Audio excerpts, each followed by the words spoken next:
So How did you switch from being a climate panic person into such a climate hopeful person? Do you? oh, I think it started when I realized that my business ethics modules weren't making people more ethical. Yeah. And that was my wake up call, that if I took a more solution focus, and when I tested that with the research, I got completely different results and I just switched them.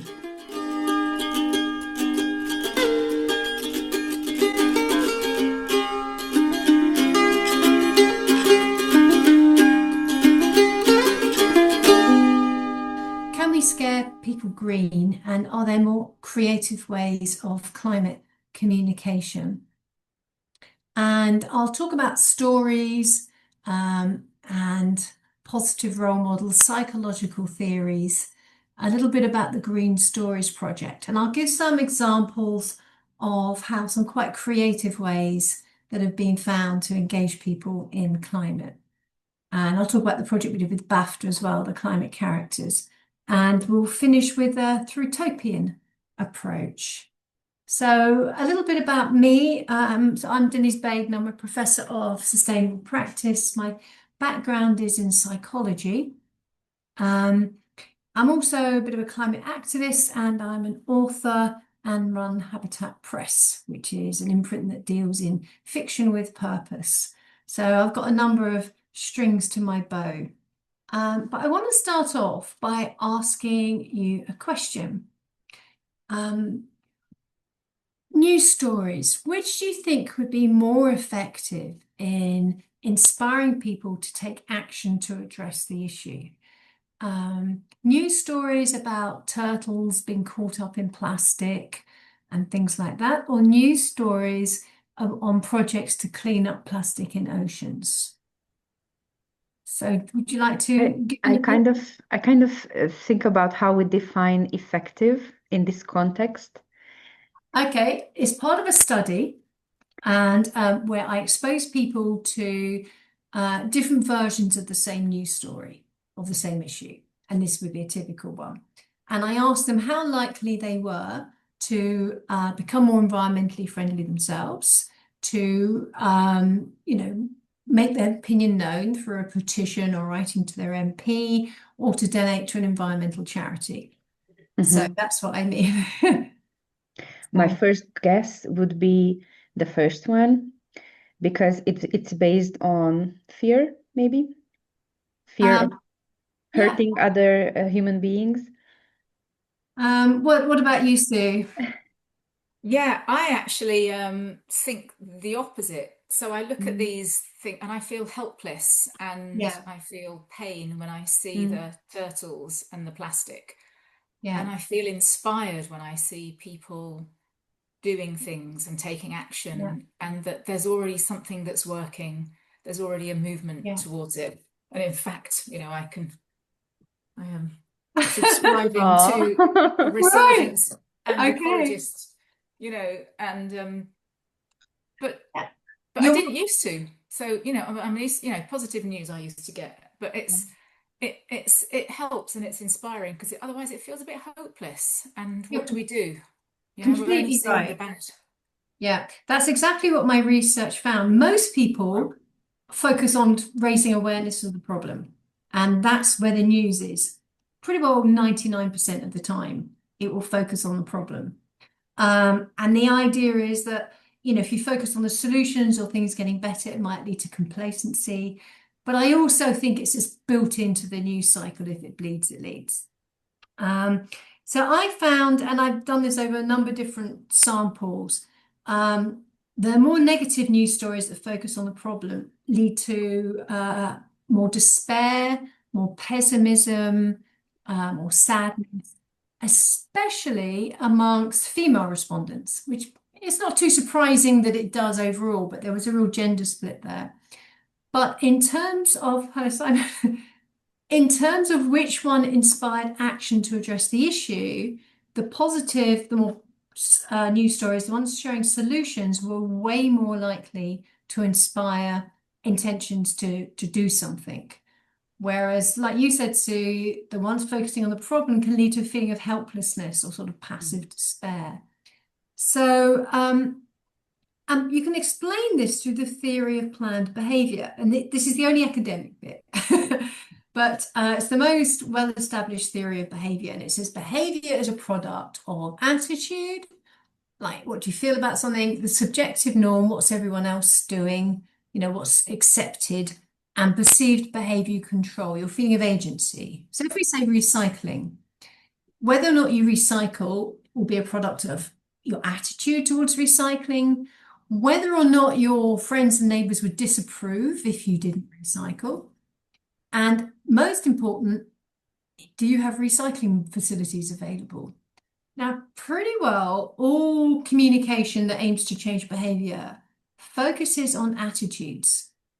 But the fact is, decades of research has shown a real attitude behavior gap. Pretty well everyone has positive attitudes towards doing the right thing. But actually, whether or not you do depends on how much you'll feel judged if you don't, or you feel it's expected of you, basically what everyone else is doing, and how easy it is for you to do that.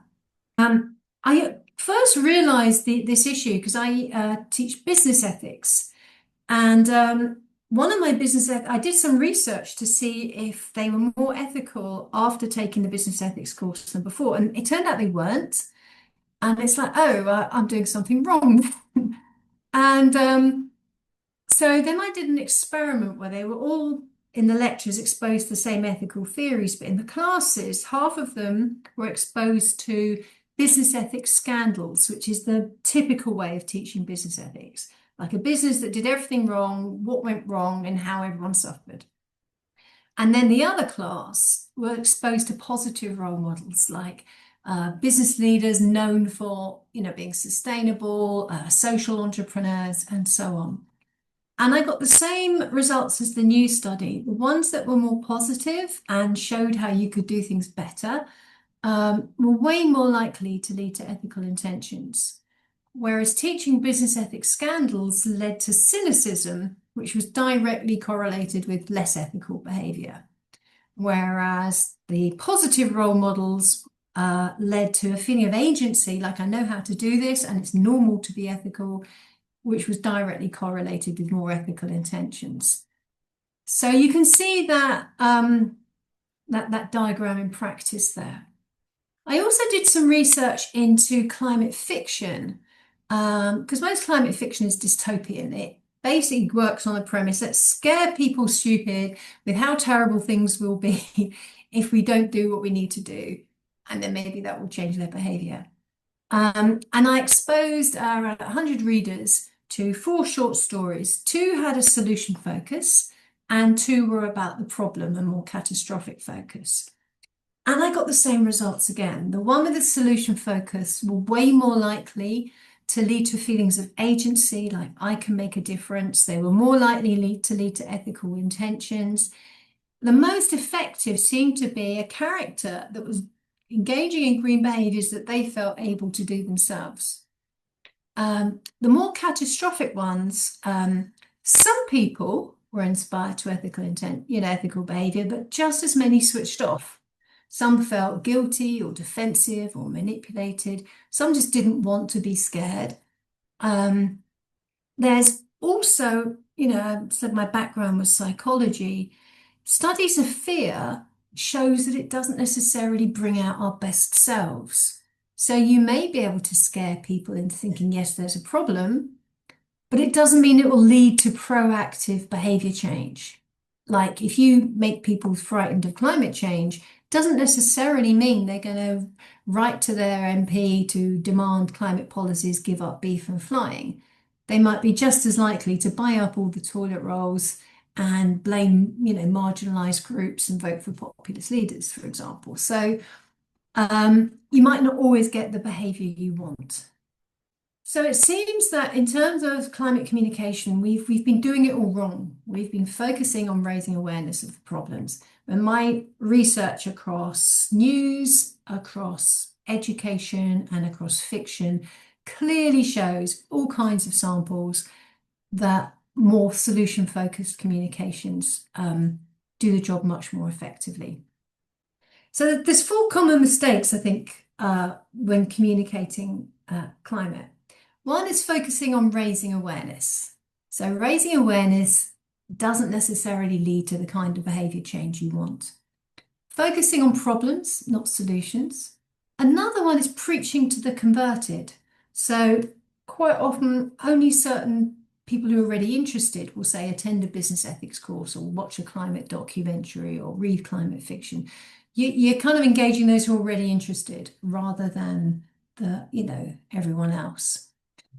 Another issue is not knowing your facts. So many so-called climate solutions aren't that at all. I fell into that trap. One of the projects I run is a sustainable hairdressing project. And I was happily preaching the benefits of sustainable palm oil and actually won an award for that project. And the guy filming me when I talked about sustainable palm oil, he said, "Can I just stop you there? Don't mention that." I was filming in Indonesia with these so-called sustainable palm plantations, and they're not sustainable at all. And I did my research, and he's right. There's just as many fires. There's just as much habitat loss. Um, the typical response of business to an issue of climate is to say, don't buy this product, buy this other product instead. Or they'll swap out palm oil for, say, another kind of oil. But then you just solve one problem by causing two others, because actually palm oil is quite productive. So you're just leading to something else. So well, I just wanted to include this one because I built on that research to try and show mini vignettes of mini characters to showcase the many ways in which using less benefits your hair and your bills and saves time and benefits your skin. So I contrast Joe, for example, who shampoos twice a week, uses leave-in conditioner. She doesn't rinse and repeat because you don't need to, actually. And, she might use dry shampoo now and then if she needs to. And her carbon cost is 25 kilograms a year. The cost is £27. Energy use 55 kilowatt. But Sam, who shampoos, rinses, repeats, rinses again, conditions every day, it's not 10 or 20% less. It's up to 579 kilogram versus 25, £245 versus 27. It's a huge difference. And Sam's hair suffers from poor condition because overwashing strips the oils from the hair. Exposure to long hot showers and chemicals and shower gels exert an aging effect on the skin. Because just like in our gut, our skin has friendly bacteria keeping it young. These power showers don't do it any good at all. And Sam takes ages to get ready in the morning. So I kind of show it more solution focused and what are the benefits. And that proved to be really useful in terms of engaging people in low resource hair care, for example. And it's not something any advert is going to tell you that less is more. So I said we're doing it all wrong. If we look at culture, a friend of mine plotted films in terms of how plausible they were versus dystopia, utopia. And you can see pretty well every film that has any relation to the future is dystopian. Yeah. There's really nothing in the plausible and utopian realm, apart from Fairhaven. So Fairhaven, I'll come to that later, is a book that won one of our Green Stories novel competition, or I think it was a runner-up. We published it via Habitat Press, and it's set in Malaysia, and it follows this Malaysian woman from childhood to sort of matriarch, and she becomes president of the ocean. And it really showcases in fiction form how you can build resilience in a low-lying island complex. And I love the idea of giving the ocean nation status. Anyway, a film director is really interested in this, who knows Michelle Yeoh, if anyone knows her from Everything Everywhere All at Once. And we're really, really excited that it might get turned into a film. So we put it in there anyway. It's not yet. These things are always a long shot, but And what sold it is that it's a novel of climate optimism, not climate complacency, but it showcases all the different things. You've got oil rigs turning to reefs, you've got refreezing of the Arctic, you've got mangrove terraces built up to build seawalls, all kinds of different things. So really, I think when we're trying to communicate this kind of thing, as an academic, I had to have a 2x2 matrix. You've got, I think probably most of us will fit in one of these boxes: high eco-anxiety or low eco-anxiety, low agency, high agency. So a lot of kids these days, if you read the statistics, and I know personally, are quite climate anxious. Even if they don't show it, they have nightmares, lack of hope for the future, and a low sense of being able to do anything about it. And you have pointless fretting, pessimism. There's also a fair few who just, it's not on their radar, don't think about it, don't do anything about it. There's people like myself who I am climate anxious, and I do feel I can do something about it. And the issue there is sometimes you can have driven action at the expense of mental health, risk of burnout, and you can alienate others. I don't know if anyone saw Don't Look Up, where Jennifer Lawrence like loses it in that talk show and completely alienates the audience. I've been that person. So I think trying to shift to calm, effective action is a useful sort of technique to use. And I'm going to give you some examples of how I've tried to do that in various projects I've been involved in.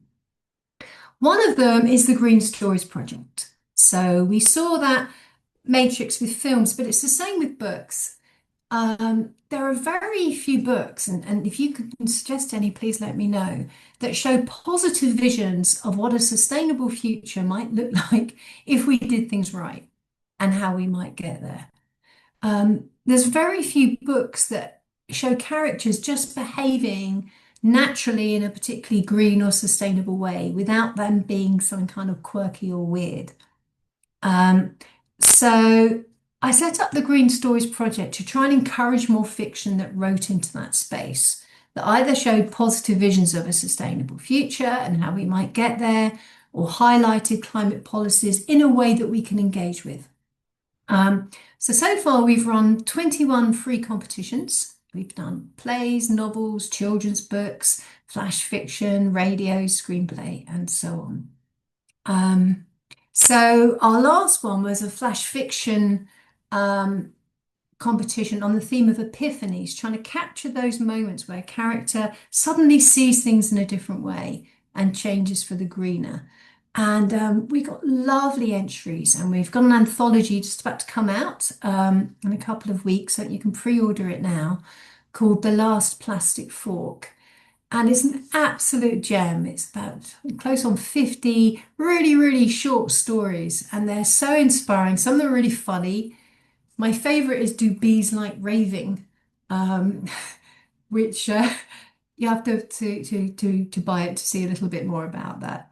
But that's really good fun. I'm pleased with that. And I'm hoping to do some research on it as well to see, can these epiphanies be contagious? Coming up also is a short film competition. We're just waiting for confirmation of sponsorship, where we make it available to filmmakers, film students, animators, and so on, to take one of these stories and adapt it to a short film, either 5 minutes or under 90 seconds. And then we can get these out via TikTok and film festivals and so on. So keep an eye on the Green Stories website if you are interested in that. Another project I did with BAFTA was we wanted to try and make the connection between behaviour and our actions, and also highlight the carbon footprint of fictional characters, because actually they set our standards, they set our norms, they show us what to aspire to. So, for example, you've got James Bond with his single-use sports car, his walk-in wardrobe of luxury suits, versus like Jack Reacher, who only uses buses and who only shops in thrift shops. And one of them has a really high carbon footprint to take out the bad guys. and the other one doesn't. And we had about 6 of these, and they're quite fun. And we attached them to a survey, mostly sent out to media students, where we asked them, do you think you're affected by how fictional characters behave? Do they affect, what you aspire to? Do you think it matters if they show high carbon, like jet-setting lifestyles as aspirational? And it was quite interesting that like nearly half, like more than I thought, about 40% thought it did matter that screenwriters showed high carbon footprints as aspirational, and no one wanted every character to be sort of, boring and dull and, didn't do anything, but they did think it, there could be a little bit more care in thinking about that. And they thought it probably did affect attitudes and behaviors, or if they thought it didn't for themselves, they thought it would affect other people's, which was quite interesting. So that kind of raised the issue of how what we watch and engage in fictional characters can affect us in kind of a fun way. So if you're on social media, click hashtag climate characters and share some of these posts because they're quite fun. Another one I did is with the Green Storage Project. One of the issues I had is that despite making it really, really clear that we wanted solution-focused stories, most people still wrote about the problem. So we had hundreds of stories about, say, someone who chucks in their job to go and fight, rainforest loggers. One, there's the carbon footprint of getting there. 2, the problem isn't the loggers themselves, it's systemic. So in the end, just before lockdown, there was a local guy, he'd retired early to help people make their gardens wildlife friendly. And he set up this green garden consultancy, and I was his first client. And he came along and he showed me how to put up a water butt and a pool and pollinator friendly plants and how to keep my lawn a bit longer and all kinds of things, what the birds liked. And he taught me to see my garden in a whole new way, like not for me, but for the wildlife there. I didn't know that when I used flea treatment or worming treatment, it would affect the microbes in my soil. That, I didn't know any of this. I didn't know just how terrible pesticides were and how unnecessary as well. And he said, I would love to do all gardens, but I'm just one person. And I thought, what a great idea for a plot. And I wrote Habitat Man, about a man who visits different gardens to make them wildlife friendly. But I throw in a body, which he digs up, and I throw in a love story, and it got to the last round of a Radio 4 adaptation, actually, so it nearly got picked up by that. And the University of Southampton did some research on it, and they looked at 50 readers 1 month after finishing their book. And 98% had adopted greener attitudes, and 60% had adopted at least one green alternative as a result of reading the book. Now, I've never had that kind of impact from any of my academic articles. Particularly impressive was the graveyard, the natural burial scene. So, if I've got a body, I can do a natural burial. And people didn't really think about burials as being really unfriendly for the environment, but it's good hard wood going into the ground. It's the chemicals used will poison everything in the environment, and natural burials are so lovely. And so a lot of people wrote to me saying they changed their will to have a natural burial, which was absolutely wonderful. So one of the things that I would do, one of the things I noticed from that is there's a court scene in there simply because I love court scenes. And I use that as an opportunity to talk about the burials and pros and cons. But it was the actual scene where there was a burial that really inspired people. So I'm just going to show, I've got a 2-minute clip by Dave Goulson, who set up the Bumblebee Conservation Trust. And he did it in his garden. And yeah, Hi, I'd like to read to you an extract from Habitat Man. The music of the garden took over from the fiddles. Undeterred by the crowd, a tiny brown wren, tail cocked in the air, trilled its liquid song from the new willow fence. Nearby, a chiff-chaff chanted the repetitive call of its name. A queen bumblebee bird, her legs loaded with balls of pollen for her hungry offspring. A brimstone butterfly fluttered by, investigating the flowers on the willow bower, its bright yellow wings a flash of sunshine. A roar of a plane flying overhead reminded us that we weren't in the deep countryside, but in a suburban small garden underneath the flight path from the airport a few miles down the road. When the plane had passed, we tuned again into the sounds of nature. After a few moments, Fern nodded at Andrew and Daisy, and together they carefully lifted the willow curtain down from the branches and walked it to the end of the garden. I steeled myself to look, but it wasn't the deep, dark, rectangular coffin-shaped hole I'd pictured in my head. The hole in the ground was just as I'd left it, pond-shaped and 3 feet deep, except now Grandad, as I thought of him, was laid out in his baggy trousers, and a colourful knitted jumper in the willow coffin, surrounded by the bones of his wife. I exhaled with relief. This was absolutely right. The shallow pond-shaped hole was like nature's opening arms, welcoming them back to the earth. So I just wanted to show that because that was one that really seemed to inspire people to want to change their behavior, just making them experience it for themselves through the power of fiction. So I want to talk to you now about Throughtopia. So Throughtopia is not, it's a new term. It's not like dystopia, it's not like utopia, which is a sort of a perfect place that doesn't exist. Throughotopian approach imagines a sustainable society and then works backwards from there to see how we might get there. Okay, and this is the approach that I think is really important for us to take. And so I want to do an exercise with you, and I want you to shut your eyes, and I want you to take 2 minutes, okay? And I want you to bypass your rational mind, and with your heart and soul, I want you to dream. Imagine it's 10 years in the future. The world has done an about turn, and it's exactly as you'd love it to be. Walk through your transformed neighborhood. What do you see, hear, smell? How do you feel? What are other people doing? So I'm going to let you daydream now for 2 minutes.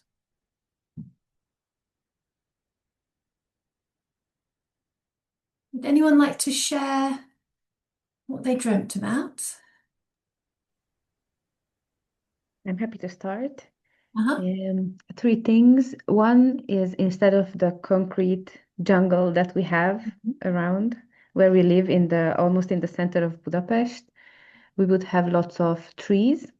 And the second thing is we have some unused, well, I wouldn't say big areas, but like smaller areas. And there could be mini community gardens with like little, I don't know, tomatoes and herbs and stuff like that. And the third one, we would have trees in the street because we don't really have here where I live. We just don't have trees. Yeah, those 3. Okay, lovely. Sounds much nicer. Yes. Well,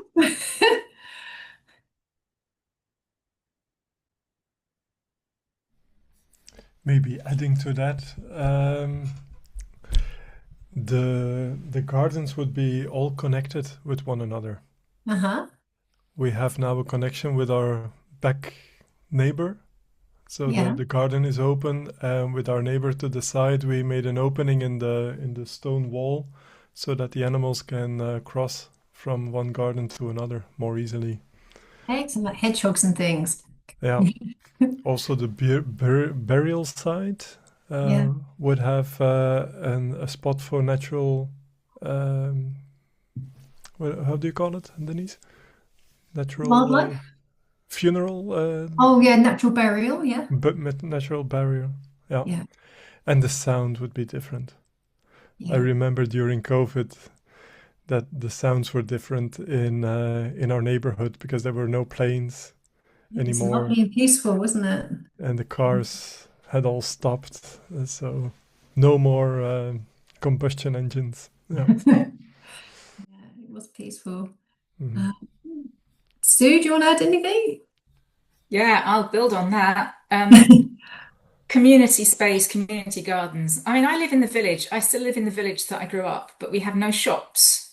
Yeah. We have people are building big gates and big walls to keep their big cars in. You know, this is not the way it used to be. And I would have community sharing and growing space and place for people to come together and be well and connect over more than the school or the clubs. Because Yeah. everybody gets in their big cars and drives off to what they do. And Yeah. to me, it would be cut the food miles. You know, I'd like to grow veg, but I don't know how. But I'd love to partner with somebody and get involved. You know, I'm Yeah. really happy to be part of a team and do the work and do the sharing. Yeah. So, you know. That's quite common. I mean, I tried this several times and it's always the same. What people want is more nature, less traffic. No one's ever asked for more shops. Yeah, community food is often a big thing. Yeah, sense of community. So the next step is so you thought with your heart, now think with your head. What kind of policies or practices might get us there? So this encourages us to think in terms of systems thinking. So, change requires government policy. So what might how would politics need to change, or,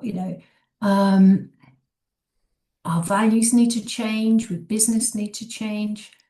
So imagining what might get us there is another step. So do you want to sort of take a few moments and think what might lead to that? How could we reach this lovely society? One thing I would like to see in our community, there's a lot of people who have photovoltaic plates on their roofs. Yeah. Solar panels, yes. Solar panels, yeah. And all the excess energy that we produce is being fed back into the system and we have to pay for it. Yeah. But we are fortunate to be oriented towards the south side. So my roof is full of solar panels. But wouldn't it be great to have a local battery? Yes. So, and if the community could support the local battery so that all the excess goes also to the other houses, maybe houses that are surrounded by trees, so that we can produce our own local energy. Yeah, I just got solar panels and I'm not even particularly well set up for it. But my bill's gone from about 180 quid a month to 18. And sometimes I get it for free. And we had a power cut the other day and I didn't have to worry because I had a little battery. So my freezer didn't defrost. I just felt so smug. And it actually has given me a new relationship with the sun. I just love the feeling of self-sufficiency it gives me. Like, everything could collapse, but I would still now get energy direct from the sun. I don't need anybody else. I've got, Like I have an electric car, so I drive on sunlight. Yeah, it's lovely, isn't it? Yeah. Anything else? Anyone else? Yeah, I can't have solar panels. My roof, even though that way is south, my roof is not suitable. So there's, I can't do that. But I would love a local initiative where we could combine forces, as you say. That would be great because one of the things, I mean, problem focused, Thatcherism got us here. There's no such thing as society and the move to the individual, and everybody has to look after themselves. And the wounds and the legacy of that runs so deep. And the governments are too scared, apart from the new Green Party and bravery. But this is where I feel hopeless a little bit because I'm not good. I don't want to be in local politics. I don't want to do these things. So it's like, how do I play my part in this when these are things that are sort of outside of my, it feels like it's outside of both of my competence and my interest. Yeah. There is a podcast, it's just started, called Let's Screw This and Try Something Different. And the first episode is about a village near Bristol that managed to set up community food, community energy, community housing, local shops. It's actually quite remarkable. They did it all themselves. It can be done. So one of the things that I thought really hard about how we can get to this perfect future. Now, I first studied economics and politics, then I did a science foundation degree, then I did a PhD in psychology. I ended up in the business school and I'm a writer. So I've kind of covered almost all things. So it gives me quite a good systems approach. So I kind of can see how all the bits fit in. And one of the things I realized is that our current democracy, which is based on 4-year electoral cycles, is never going to think long term. It's also completely hijacked now by corporate lobbying and vested interests. Our public votes on base of the media, which again, those with the big money invested interests have the bigger voice and own a lot of the media outlets. And I think the quality of democracy is entirely dependent on the quality of information the electorate are exposed to. So we've got a big problem. I don't think our current democracy is constitutionally set up to deal with long-term urgent issues. But citizens' assemblies are really coming into focus now. And these are where you have, say, about 100 people, and they're given a topic to debate. Like the Ireland Citizens' Assembly debated same-sex marriage and abortion. Sometimes difficult things for politicians to debate. Quite often they'll do climate policies. And they're informed by experts, not vested interests.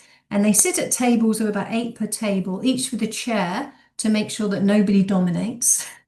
And it's proper participative democracy. And it's been shown that when you give people this power, they do actually make really good quality decisions. And they also get, so we had a local climate assembly where I live, and the people taking part were so excited. They felt euphoric because in our current divisive culture, to sit opposite people who felt differently and be able to walk in their shoes and debate peacefully was actually quite inspiring, and they really gave them hope. And they came up with really good decisions as well. So there has been campaigns to build citizens' assemblies into our structure of government and into our decision making. So I think the Sortition Group, for example, are campaigning for a House of Citizens to replace the House of Lords. The main issue is lack of awareness. So I wrote a play set in a citizens' assembly, and I call it Murder in the Citizens' Jury because we're more familiar with juries, and who doesn't love a jury murder? And so I have 8 people debating climate policies, and then there's a murder. So it's perfect because these people are all just chosen as they are in citizens' assemblies to be as different from each other and as representative of the nation as possible. So different classes, genders, ethnicities, and so on. And they all have different relationship to the climate policies. So it's a lovely way to showcase the pros and cons of each climate policy and raise awareness of citizens' assemblies themselves. And we did it as a play. And in the end, the audience have to, choose their favorite climate policy. And they also have to vote on the ending because the detective has a dilemma that he can't answer. So I'll just show you a very quick clip and you can get a sense of it. Unique, thought-provoking, and a little intense.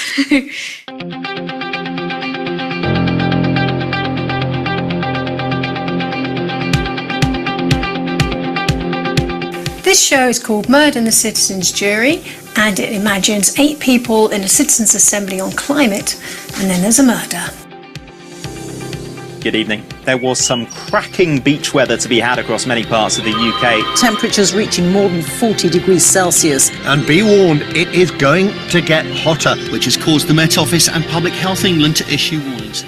The show is a locked room murder, so there's lots of drama, obviously, because these people, as is the case with citizens' assemblies, are all drawn from different parts of the world, different age, gender, class. So naturally, when they're debating these policies, there's going to be some fun conflict. Personal carbon allowances and the So the show, I think it's a double-edged thing, really. It's sort of the moral, sort of social dilemma versus the law dilemma, I suppose, where what would you do in this situation? It's a bit of a whodunit, a bit of a mystery. And also it's tackling much greater issues of climate policies and procedures, issues on a sort of personal scale and also on a global scale as well, which is quite important. So the things that we explore in this play are libraries of things, on-demand buses, repair cafes and the repair bill, and then personal carbon allowances as well, which could be really transformational. So we cover a lot of really important climate change solutions in this show. I thought it was really exciting and very fast-paced and fun. Absolutely loved it. It was really inspiring, some amazing ideas that I hadn't even thought of. I feel quite passionate about the whole thing actually after watching that.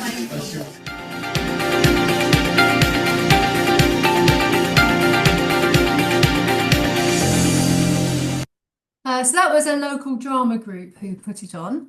Wow. So Letty B, I think I've got the rights to sell it to professional theatre groups, but if anyone comes to me direct, I'm making it available royalty free for any student groups or amateur theatre groups. So if you'd like to put it on, we've had a sellout run in Southampton. We had a sixth form do it, which went down really well. I think it's going to come on. I think Cork University are going to put it on with their university theatre company. So please do get in touch. Love to make it available. But the director said people were still talking about the play, days later and still debating the climate policies. So it did exactly what I hoped. It entertained and it informed and it raised awareness. I also had that as a story within a story, in a sort of campus novel stroke philosophy stroke whodunit, which was released in October. And the protagonist is Iris Tate, Professor of Moral Philosophy. And when the Dean proposes the concept of edutainment, Iris devises a course based on a whodunit that all assume is hypothetical, a murder in a climate assembly. So a variety of characters provide an entertaining source of ethical dilemmas, and each relates to the proposed climate policies in different ways. But the students don't know is that the ultimate dilemma is very real. So that's just come out. So I do love a bit of philosophy, so I kind of have a little bit of fun with that, and I do quite like a campus novel, and that's got the whodunit sort of written in as a story within a story. So that's quite fun. So just to sort of start summing up now, I think the thing to do is you can't scare people green, or you can scare a few, but you don't know, you might be leading to unintended consequences. So focus on agency, showing solutions, role models, examples of success, and find innovative ways to engage those outside of the climate echo chamber. So I've shown a few. There's the hairdressing project, where we engage hairdressers in promoting sustainable low resource hair care, the BAFTA #ClimateCharacters project, a play, some books, and so on. So also understand what works and what is a pretend solution. There's a lot of greenwash out there. And I gave the example of so-called sustainable palm oil, which isn't really sustainable. My next project for 2026 is a jigsaw to save the world. So I like the idea of doing a jigsaw. And there's not going to be one. This is going to be mine. It's starting off as a fortnightly LinkedIn newsletter. And it's also going to be written up as a book and an actual jigsaw. What I like about it is that on the front cover, you have the desired future you want to get to. So what does a lovely, flourishing, sustainable future look like to us? So there'll be nature, there'll be trees, there'll be birds, there'll be local food, there'll be, clean water, clean energy, public transport that is so convenient you wouldn't even want your own car, and how might we get there?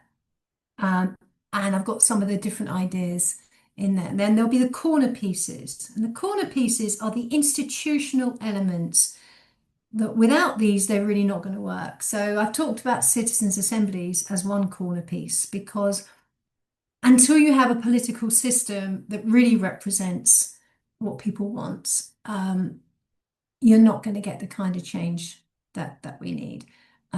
So if you want to know what the other 3 corner pieces are, you can sign up to my LinkedIn newsletter. And also on my website, I've got a web page dedicated to that. So that's me finished. So feel free to connect. All the books I mentioned are available on anywhere you get books, basically. And I've got 5 minutes left if anyone's got any questions. This was absolutely brilliant, Denise. Thank you so much. Thank you. This is very inspiring. Good. And useful. And needed. Yes. I feel so hopeful. I just came from your session, Anton, which was, also rekindled my inspiration. And Denise, we've never met before. Oh my God, I need to come and hang out with you. You are an absolute marvel and an inspiration. And I'm so glad to be here with you. And I'm so thrilled you've done this session. One of the most important sessions in the whole. They're all important, but I think this is one of the most important forward-looking ones. Yes, I agree. In the whole. Yeah. Thank you so much. It's a small audience, but a quality one. Oh, absolutely. How did you switch from being a climate panic person into such a climate hopeful person? Oh, I think it started when I realized that my business ethics modules weren't making people more ethical. Yeah. And actually one student came up to me because I was teaching them the way a lot of the books set out, where they show you ethics scandals and you deconstruct them. And one student thought I was teaching them how to cheat in order to be successful. And it's like, no, no. And that was my wake-up call, that if I took a more solution focus, and when I tested that with the research, I got completely different results, and I just switched then. Mm-hmm. Yeah. I love that so much. I love that so much. Yeah.